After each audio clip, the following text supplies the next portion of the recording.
Good morning. It's Thursday, 3:01 in the afternoon. Oh, wait a minute. No, it's 8 a.m. I have no idea what time I'm in or So, where I so am. My hair's flying away. I'm like I don't know. Who am I, Tracy? What's going on? you are the great Paul Routhier, and you're Oh, tuning in from Madrid.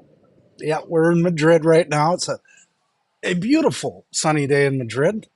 Your backdrop. I have location envy. Yeah, it's pretty nice. I'm in the business district, which is on the north side of Madrid, and it's like we've got SAP here, we've got Oracle, we've got Allianz. There's all kinds of. I'm like in the business hub of Spain, right here in the capital. So it's pretty That cool. is awesome. That's so cool. I'm glad I have a friend that is going places. Wow, maybe going places, don't know where you're going. Yeah, it's a little jet lag going on here. We got in, I guess it would have been early or late, early yesterday morning, and just complete flip on time. So I don't know where I am or what I'm doing. So you're gonna have to tell me what we're talking about I today. would be happy to do that. And so I think like when I'm thinking about those our audience and everything and how we might be able to serve them. I was thinking and we brought this up in a recent episode. We kind of touched on some things that you would not do in business and some things that you would do in business. So today, the do's and the don'ts of business, just extracting from your experience from starting out to coming to where we are right now. And no doubt this would be very, very helpful for somebody if they're in a startup phase or they're in a restart phase, or maybe they're adding on a multiple stream of income and it's a new business venture that they're in. And I think no doubt all of us can. There's always room for improvement. I think I heard somebody say one time the biggest room in any organization is room for improvement. Wow, that's a heck of a quote. So the do's and don'ts of business. Holy cow! I mean, that's like a very very broad subject. I guess that really depends on where you are in business today, with what business you're in, and all those. So when you think about it, I guess let's approach it from the point where you're like opening your doors next week. And Okay. what's the big do? What's your? We should do this in order. We should go. Okay, so you're opening up a business next week. What's your big don't, Trace? What is your big don't? Um, don't be afraid to fail. That's a good don't. I was thinking this. Here recently, I was at an event, and Arnold Schwarzenegger was at the event, and Paula. I just think like there's a version of Arnold Schwarzenegger that I probably didn't have a lot of. Like I loved his films, but I know that that's play acting. That's pretend. But like as a person, I probably wouldn't have a lot of respect for the man that I got to see at the event. Wow, there's some wisdom there. And he said this. He said, "Success teaches you nothing. It's Failure. failure and mistakes. That's where you find the gold in the learn." And I'm thinking like, wow. I mean, so like if I'm opening up the doors next week, it's Yeah. not going to go right. There's going to be so many things that I'm going to learn, and that's what failure offers. What are your thoughts? Oh man, I'm blown away that you brought Arnie into this. You brought Arnold Schwarzenegger into this conversation. I gotta tell you, and I feel like I need to let people know. Arnold Schwarzenegger was a brilliant business guy. What most people Yeah. don't know is Arnie came into the country. He couldn't speak English. He was doing B movies. They were voicing him in. He met Joe Weider. He ended up signing a contract with Joe Weider. He took that money that he was getting from the Joe Weider contract. He invested in real estate. Mhm. Arnold Arnold was worth like almost $10 million before he shot his first real movie. And the big thing about Arnold Schwarzenegger was he never stopped looking for new opportunity. A big Mm. do, a big do. Look for Yes, opportunity that's a in the great business one. that you're in, that you can identify things that are rolling your way or things that may not be rolling your way and pushing you into other opportunities. Keeping your eyes Mhm. open, not from a survival perspective, but from a maximization perspective. What is this person bringing to me? What are they bringing to me that snaps into what I'm already doing to maximize my output, which is the revenue or all that stuff. Schwarzenegger was brilliant at this, and Schwarzenegger just kept, he'd hit a goal and he'd keep putting out this crazy goal all the way to becoming governor of California. If you look at Mhm. Schwarzenegger's life, it is him just coming shy of completing a goal and already having the next monster crazy goal set up behind him. Yeah. He's just amazing. There is a really good, since you brought him up, and it goes through trials and tribulations, but I think it's on Netflix and or it may be on Amazon, but it kind of goes through Oh, who his Schwarzenegger documentary. was, his documentary. It is Yeah. it is it is a watch. It's a business watch. It is a mindset watch. To watch him, I mean, he screwed up so many times it wasn't even funny, but he always recovered and kept going forward. And that's the biggest do: trip and fall, do trip and fall, and then get Yeah. back up and keep rolling forward. Number two biggest do is fail. Every Yeah. failure is one step closer to your big giant success. And it's not Mhm. really, I had a conversation the other day. There's really no such thing as failure. There's only giving up. And Ah, that's yeah. that's the Quitting. truth Yep. of the matter. So big do, Well, I fail. love it. I Take love the it how take the I take the came. balls to fail.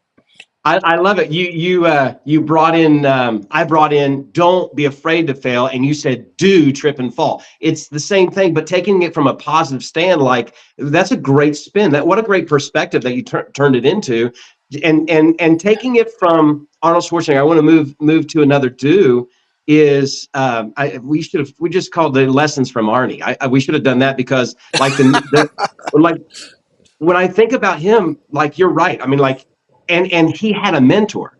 So I think Oh, do secure a mentor, and a mentor is one that knows the way, goes the way, can show you the way. He had an Olga, mhm. and Olga was this older lady that helped him invest his first monies. And then when he turned around and sold it 2 years later, she called him up and he even mentioned at the event, he said Olga was the very first person to say, "I'll be back." It was Yeah, hilarious. It was great. But he said that Olga contacted me again when she learned that I sold it. She said, "You better not spend a penny of that money. Reinvest it."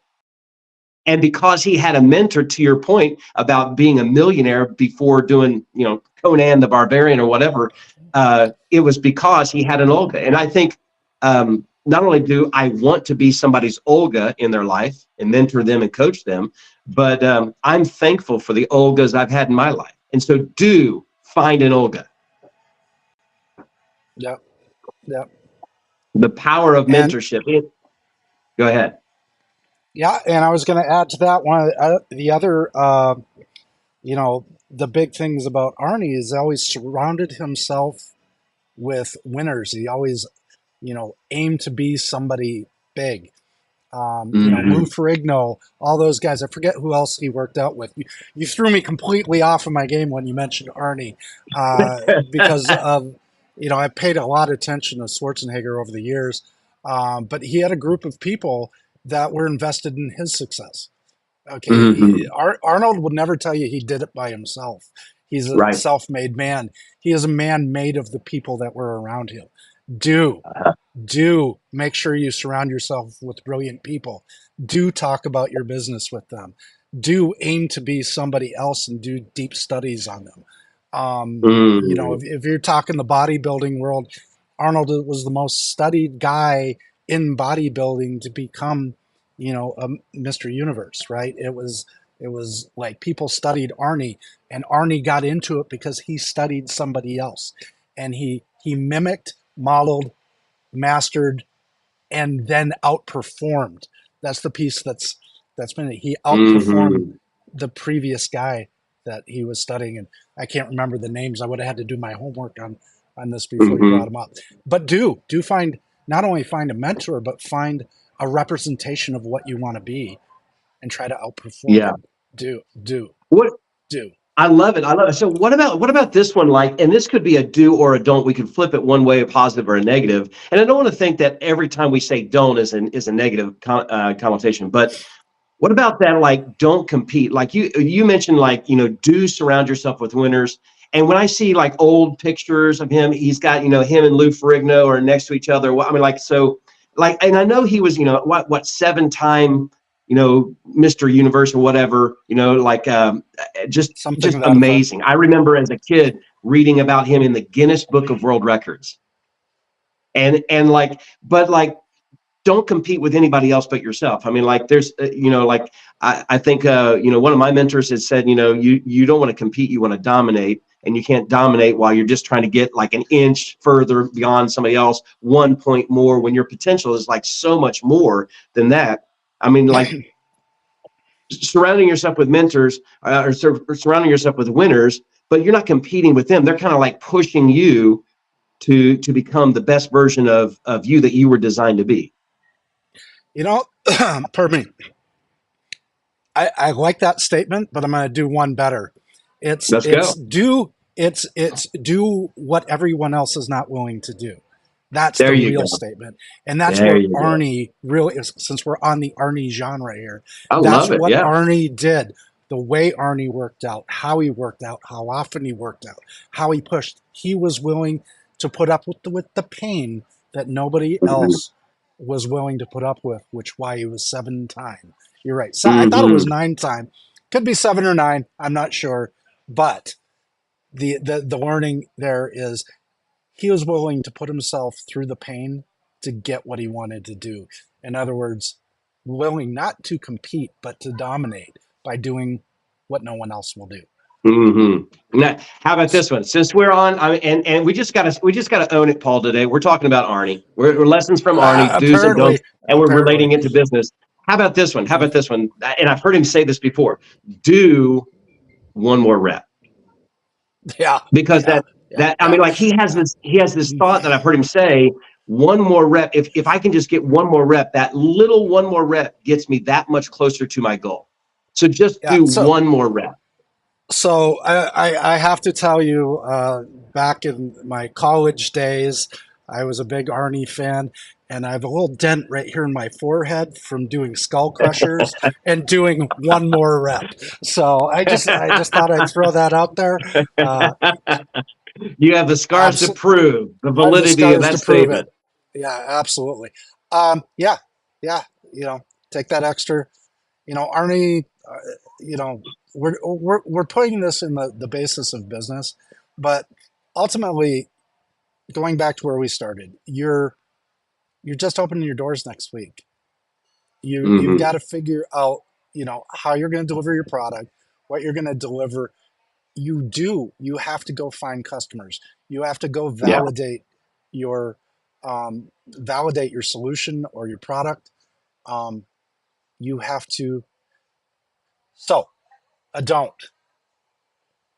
Ooh. spend a lot of money on advertising until you've Hmm. validated that you have the right messaging. Hmm. Don't go don't Yeah. go spend 10, So 10 grand do on. yeah. So do validate your message. Like, that's that proof of concept. That's right. Yeah. That's great. What about um, okay? So I'm coming into business. Let's say I'm taking over a business. I'm like, so I met a man in who's from Las Vegas, and he works for his father-in-law, and I could tell, like, when he's talking, his energy.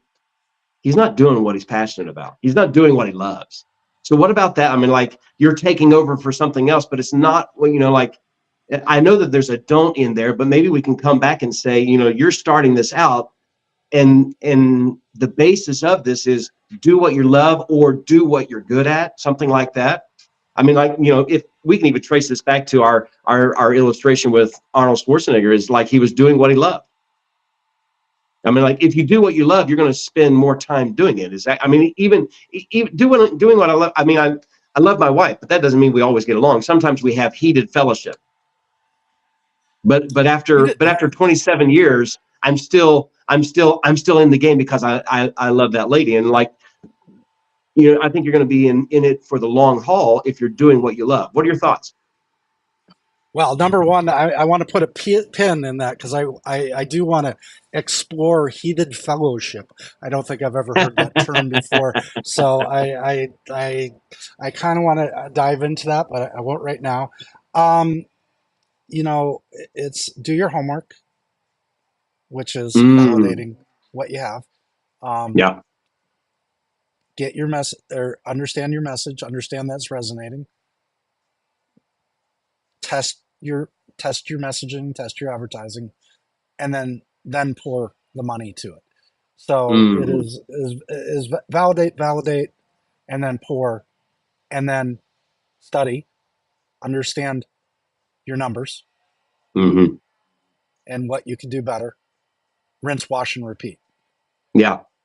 I think that's a very positive don't about like don't go in, or you mentioned the don't spend money until you validated your message.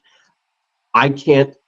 I would be ashamed to tell you the thousands of dollars that I spent before I had the messaging down. What am I advertising? I like Ted Turner said that early to bed, early to rise, work like crazy and advertise. But you can't. I mean, like work like crazy and advertise doesn't happen unless you have a proof of concept. Don't. Number one, don't. Uh huh. Don't listen to other people unless you understand their perspective. Mm. Ted Turner Oh, telling you to advertise is a look where the message is coming from. yeah. As long as you're advertising, he's making money. Understand the perspective and the outcome for the person who's giving you the message. hmm Is Yeah. it in your best interest? Yeah. Yeah. Truly. So, That. or are they giving out information that isn't specifically aimed at helping you? It's aimed hmm at helping them. So you need to do that. You need to check your messaging too. So, uh, My father used oh, to say, "Consider the source." consider this. I was just going to say that. I'm glad I didn't say it because I don't want to be your father. I'm too young to be your father. But yes, Right. consider the source and understand the angle that messaging is coming from. Okay, hmm it's if someone's trying to sell you something, you better darn well need it, and that's Yeah. that's the other source. Yeah. So Big difference between mentoring and manipulation. that is correct. You Yep. definitely want to choose that wisely. What about how about this do? So we're going to open our All right. doors. Um, do what makes money. I'm like, if you're not in business and you're not, if you're in business, you're in it to make, you want to make, oh, it's all about relationships. I want to make impact and all that kind of stuff. If you don't make money, you got a hobby and you're not going to stay in business very long. So do what makes money. So What do you I think? want to touch that on a couple of different levels. Yeah, do what makes Okay. money, of course, but the real question is the when, right? Mm, okay. Is it do what makes money now, or do what makes money over the long term because you're supplying a needed product or service? So think Mm, about that. Think about the oil industry in the 1800s. It surely didn't make a lot of money in late 1800, but what's it doing yeah. today, Yeah. Oh right? man. Yeah. Think about energy production. Think about nuclear fuels. Like there's like 20 companies developing new nuclear fuel devices right now. hmm It's surely not making them money now, but it's hmm good. It's good for long term, and it will make them tons of money in 30 years. Okay, Yeah. so that's a big depends on your perspective thing again. Which angle are Yeah. you looking this from? If you're talking, do what makes money. I would say more importantly, make sure your product is a needed product or service, hmm that has the potential to make money. Yeah, so well, that There's goes back. Doesn't it go back to like I mean, when we, I mean, maybe we need to pause and just think about business in the first place. When I think about like all the businesses in the world, they're businesses in the world that are solving a unique problem that's never been addressed before. It's an unsolved mhm, issue, right? And then there's businesses that are improving a solution that's been around for they're building the better mousetrap or whatever. They're trying to improve on a solution. But then there's a business that's actually just fulfilling or satisfying a desire. I mean, like when you think about the entertainment industry, is that really truly a need? I mean, I think we need to relax and stuff like that, but there's sometimes it's just a desire. I mean, why is the porn industry such a big thing? Well, because there's such a human desire, in the flesh for this kind of thing. So they're satisfying a desire. They're not actually like solving a problem. They might be I, contributing to the I, problem. I would argue that the entertainment industry is, if we were all cavemen and we were back in caveman days, that's just grandpa telling the story in front of the fire. Okay, but Mm-hmm. it's absolutely necessary. It is telling the story in front of the fire. That's part of the human condition. But ultimately, I think it might be a little different to think about it about we create a product and it's a big world out there. How do we get that product to the rest of the world? Then we look at there's companies that create the products, there's companies that distribute the products, right? Right. There's companies that advertise so people know about the products. So the Mm-hmm. distribute it's like where in the supply chain are you as a company, right? Mm-hmm. Because one company can't cover the world. Right. It takes a community of companies to get Mm-hmm. products that are needed and wanted throughout the world, right? Mm-hmm. So it just depends what type of company. You have types of companies that are going concerns, corporations, publicly Mm-hmm. traded, and then you have lifestyle companies. I Mm-hmm. opened this company to like be able to afford my boat, my 4 trips a year, put my kids through college, give me a great retirement, and at Yeah. the end, I might sell the company or I might just let it die, or my kids may want it, right? So that's a Mm. lifestyle company that's never planned on public investing and becoming this global entity. Although there are Ah, some global entities that are privately held companies. yeah. So it just Oh, depends. that's so. There's two components in there that I want to that I thought were really interesting. Just the where are you in the supply chain? Just do figure out where you are in the supply chain. Are you the one growing the coffee, harvesting the coffee, packaging the coffee, distributing the coffee? Brewing the coffee, selling that. Like I mean, like there's all this different things. Or consuming the coffee. Then what about the I was thinking about the do and I just lost my train of thought. Oh, you had That's something really okay. golden. I'm gonna interject with because you brought coffee in. Get a chance to have coffee in Spain. Holy cow! Anyway, go ahead. Coffee is amazing here. Um, so What you went silent just for a second. I didn't hear that. I just said the coffee is amazing here since you brought it up. Oh, throwing down a little European. Yeah, it's the Yeah, cafe. the It's the cafe. cafe. That's what I Yeah, hear. yeah. That's what I hear. That's a good piece. About the oh, I know what it was. I know what it was now. It was do consider your exit.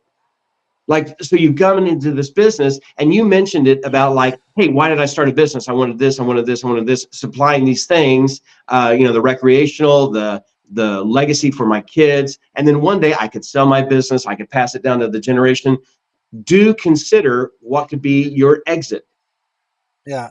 I Is mean, that a healthy do in business?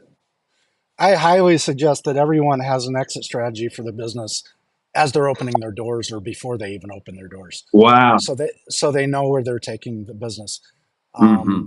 I've been a part of many organizations that had identified their exit strategy before we sold our first product, and it was to specifically to build the business to sell to another entity and design the business and operated it so it would easily fit into the entity Mm-hmm. that they want to sell it to, and within a time frame.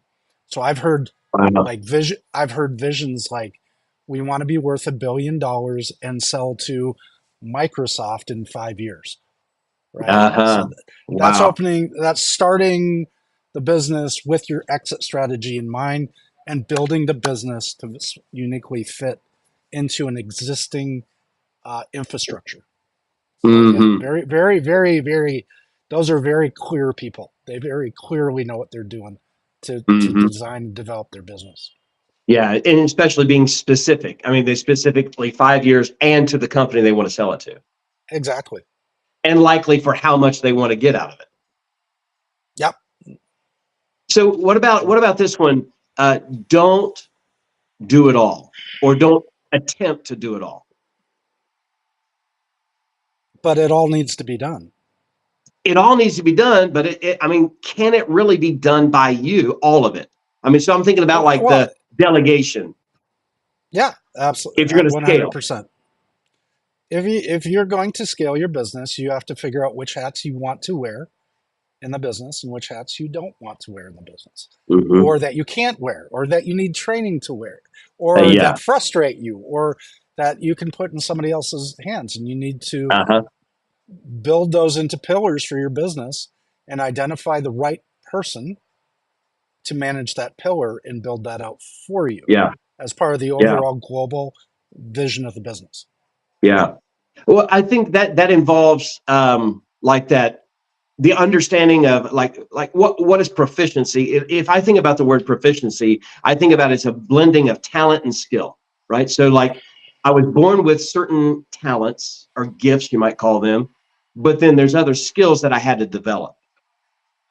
Like Peter Drucker said that listening is not a skill. He said everybody has the ability to listen. All you got to do is shut your mouth. And I know that's really there's obviously deeper levels of listening, but the point is like if you have I have this giftedness like Kobe Bryant. Would he be Kobe Bryant? Obviously a great talent, but how much training? 3 a days, or Arnold 3 times going to the gym every day and lifting weights to become Mr. Universe 7 to 9 times, whatever it was. I mean, so there's got to be this blending of talent and skill, and this understanding, like you said, okay, where am I gifted at? There's some things that just drain me, and I do not enjoy doing that. There's some people that drain me, and I don't enjoy being around them. And there's some people that like being around you. You fill me with energy. I mean, you see the world from a different perspective than I do, and that's admirable to me. I don't want to be around some people that just like all they do is like, yes, Tracy, yes, Tracy, of course, Tracy, yes, you're right, Tracy. Like, and some people don't want to be around people like that only agree with them. Maybe it's insecurity or whatever. What are your thoughts? So that I dislike quotes without context. Okay, and when someone says listening isn't a skill, it sounds to me like somebody's saying something without context, because listening is a skill. Listening, bringing the information in, organizing that information, creating a plan, and executing that plan based on what you listen to is absolutely a skill set that Mm-hmm. not many people have. Yeah, you can sit and listen, you can seem like you're hearing what I'm saying, but is the Mm-hmm. information actually getting through? Are you taking that information down? Are you organizing it so that you can do something with it? Are you making a plan? Are you executing on that plan? Are you looking for problems that may happen in the plan called risk analysis? Are you taking those risks and having contingencies and drawing all that put together? I can talk here for months on Mm-hmm. any of these Well, subjects, right? and and I, Let and me I finish think up. And yeah, I think it is a quote without the context. I think it is. I think there's a difference between hearing and listening in the first place. I mean, like you can hear if you just be quiet, but that doesn't mean you're listening, because listening, like you said, there is a skill side to it, which listening to what even is not being said. Like, yeah, are you listening to understand? Those are intentional things. yes, Most of very it's intentional. listening to be understood or to respond. Yeah. I mean, I see people that go to conferences and they come out of those conferences really excited, and then they don't know what to do, Yeah. right? Because there's too much information. So Hmm. listening requires a couple of things, but you have to take the information and like align it with where you're at and what things can you take from all the things everybody's saying at this conference and apply now. There's usually maybe two or three things that you could apply today. Those Yeah. are, we talk about low hanging fruit. That's the low hanging fruit. What can I Mm-hmm. take? Because we're going to hear somebody up on stage that takes us through an entire life cycle of a business, or they take it through the life cycle of a particular process, or they take it through the life cycle of this. Good listeners will go, this is where I'm at, so I want to listen.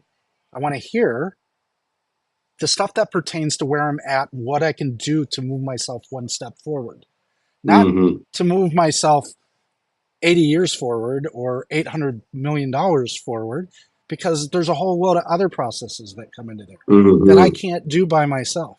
The key is understand where I'm at, move myself one, two steps forward, and then hear it again so that I can take the other low hanging fruit to apply it to my new position and use that to move me. I equate it to climbing a step ladder that you're building.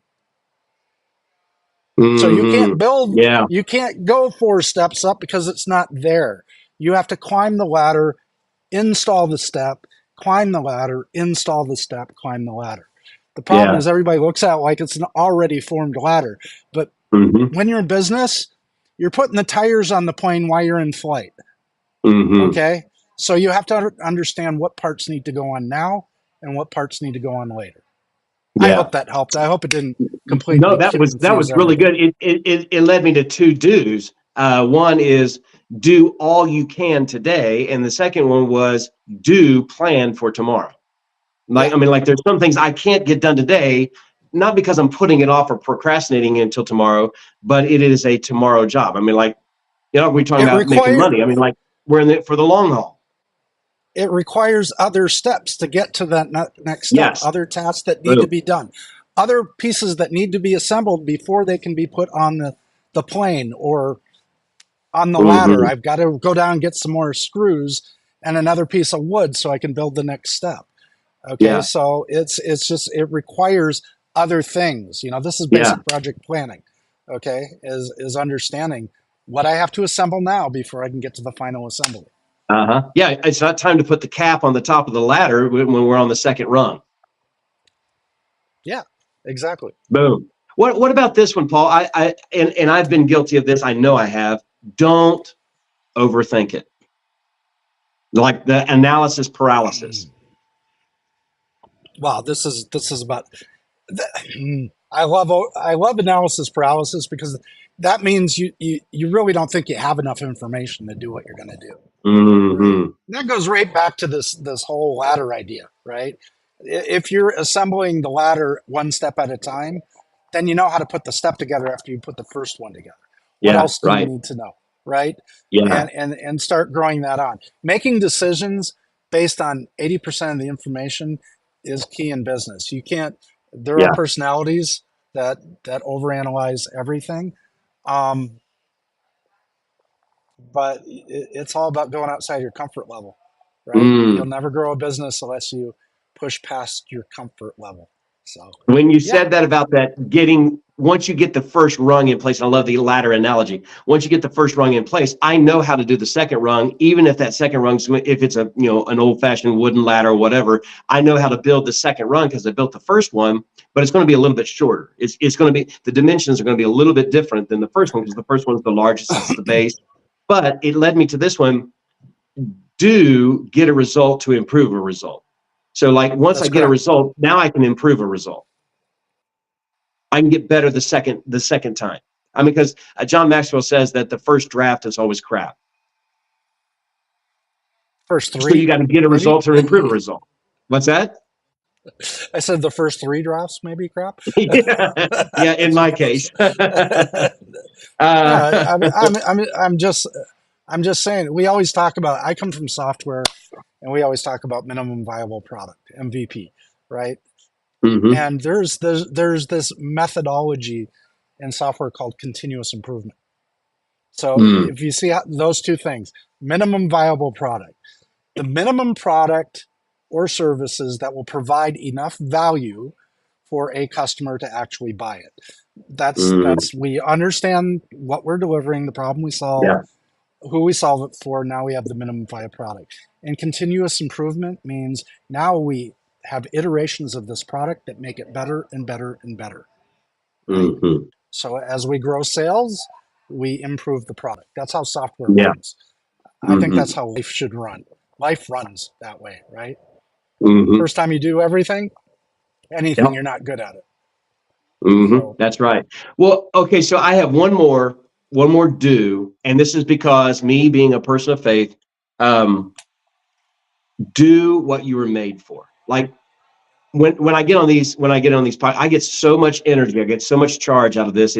I mean, like, I'm glad it's so early in the day, kind of at the last part of the week. I've got over hump day. It's now Thursday morning, and I'm looking forward to being with Paul on here. I love it. It's like when I do something that I love and enjoy, I feel like, man, I was made for this. I mean, like, not only, do I do it, I'm getting better and better and better and better and better, and I'm enjoying the process. And I'm not there yet, but I'm looking forward to the next week because I'm going to get better and better. So I like the idea of doing what you were made for because it resonates with purpose, design, and of course I believe in an overall grand designer, an architect.